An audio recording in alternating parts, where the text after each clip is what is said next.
సాఫ్ట్వేర్లో పని చేస్తున్నారా? అయితే దోవలు తీరిపోతుంది. ఎందుకు దోవలు తీరుతుంది అనే దాని గురించి అయితే మొత్తం ఈరోజు అయితే మాట్లాడుకుందాం. ఎందుకంటే నాకు ఆల్రెడీ దోవలు తీరింది. అండ్ లాస్ట్ వీడియోలో చెప్పా కదా ఎందుకు జాబ్ వదిలేయాల్సి వచ్చింది అనేది. ఈ వీడియోలో అయితే మాట్లాడేసుకుందాం. వీడియోని టోటల్గా అయితే చూడు. ఒకవేళ నువ్వు సాఫ్ట్వేర్ ఇంజనీర్ అయితే నాకు తెలిసినంతవరకు నీకు అర్థమై ఉంటుంది.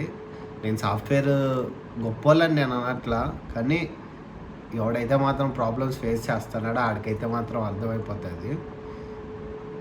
ఎందుకంటే నేను ఎందుకు మానేసాను అనేది నేననే కాదు, చాలామంది ఎంప్లాయీస్ అయితే మాత్రం ఎందుకు మానేస్తారు అనేది మెంటల్ ప్రెషర్. నువ్వు వర్క్ చేస్తున్నా కానీ నువ్వు వర్క్ చేయలేదు అన్నట్టుగా చూపించుకోవడం, అలా చెయ్యడం. ఈ మధ్యలో ఈ పాలిటిక్స్ అనేవి ఒకటి చిల్లర పాలిటిక్స్ అయితే ఉంటాయి. మనకి బయట స్టేట్స్లో జరిగే పాలిటిక్స్ లాగా కాదు, ఈడ ఆఫీస్లో జరిగే పాలిటిక్స్ యాడ్స్ ఆఫ్. అసలు అంత డేంజర్గా ఉంటాయి, అంత మెంటల్ ప్రెషర్ ఎక్కువైపోతాయి. అండ్ అంతే, ఇంకా ఏం చేయాలన్న పొద్దున్న లేచినప్పటి నుంచి నువ్వు పాలిటిక్స్లో ఎదగాల్సిండేదే అక్కడ కార్పొరేట్ లైఫ్లో. అందుకే ఇంకా నా థాటికి తట్టుకోలేక. అండ్ ఇంకొకటి అయితే మాత్రం ఎగ్జాంపుల్ అంటే రియల్ లైఫ్లోనే జరిగిండేదే. రియల్ లైఫ్లో జరిగిండేది ఏంటంటే, వాళ్ళకి వర్క్ కావాలని అనుకున్నప్పుడు అర్ధరాత్రి 2, 3, 4 అయినా కూడా చేయించుకుంటారు. సో నువ్వు నీకన్నా ఎవడు లేడు వర్క్ అనే దాంట్లో అని అనుకుంటే అక్కడే సాఫ్ట్వేర్ దాంట్లో కాళ్ళు పెట్టినట్టు. బాగుంది కదా, కరెక్టే సింక్ అయింది. అండ్ అదే వచ్చేసరికి వాళ్ళేం నీ మెంటల్ హెల్త్ ఎలా ఉంది, నీ హెల్త్ బాగుందా లేదా అనేది అయితే మాత్రం వాళ్ళకి ఏం అవసరం లేదు. వాళ్ళ వర్క్ వాళ్ళకి ఇచ్చేస్తే చాలా మంచిగా ఉంటుంది.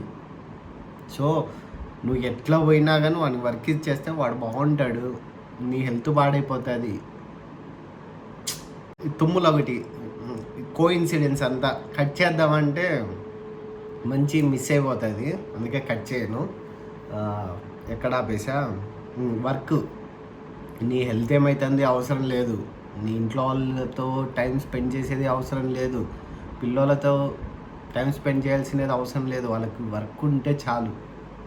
ఇలాంటి ప్రెజర్లు తట్టుకోవడం కన్నా చూసుకొని మా జలుపు ఎక్కువైపోయింది కాదు, కోఇన్సిడెన్స్గా తుమ్ములు కూడా వచ్చేస్తున్నాయి. ఇంకా ఎక్కువ పెడితే ల్యాగ్ అయిపోతుంది. నాకు తెలిసినంతవరకు ఈ పాటికి అర్థమై ఉంటుంది. ఇలా ఉండే లైఫ్ ఇలా అయిపోతుంది అన్బ్యాలెన్సింగ్గా. సో బ్యాలెన్సింగ్గా ఉండే కంపెనీలు చూసుకోండి.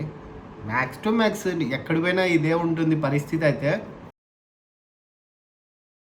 ఓకే, నేనైతే మాత్రం చెప్పేది ఏంటంటే మెంటల్గా మాత్రం ఇబ్బంది పడకండి. ఒకవేళ అలా మెంటల్గా ఇబ్బంది పడుతున్నారంటే ఫస్ట్ కంపెనీ మారిపోండి, చాలా మంచిది. అది కొంచెం ఉన్న రిలాక్స్ వస్తుంది. ఓకేనా, నేను ఇది జస్ట్ అవేర్నెస్ కోసం చెప్తాననే కానీ నాకేదో వస్తుందని అయితే మాత్రం చెప్పట్లేదు. చాలామంది ఫ్రెషర్స్ అయితే ఉన్నారు, వాళ్ళు తెలుసుకోవాలి. ఇదైతే మాత్రం కార్పొరేట్ పాలిటిక్స్ అంటే నువ్వు కాలేజీలో గొడవలు పెట్టుకున్నట్టు ఉండదు నాన్న, ఏకదమ్ అసలు చించేస్తారు. సో జాగ్రత్తగా ఉండు, నోరు జారద్దు, అలా అని అన్నీ చెప్పేయద్దు, అన్నీ వాగద్దు. నీ లిమిట్లో నువ్వు ఉంటే చాలా మంచిగా ఉంటుంది. ఫ్రెషర్స్కి చెప్తాను ముఖ్యంగా, నాకు అదొచ్చు ఇదొచ్చు అట్లా చేస్తా ఇట్లా చేస్తా అని చెప్పుకున్నారంటే సర్దల్సిండేదే. సరే, ఇంకా బాయ్.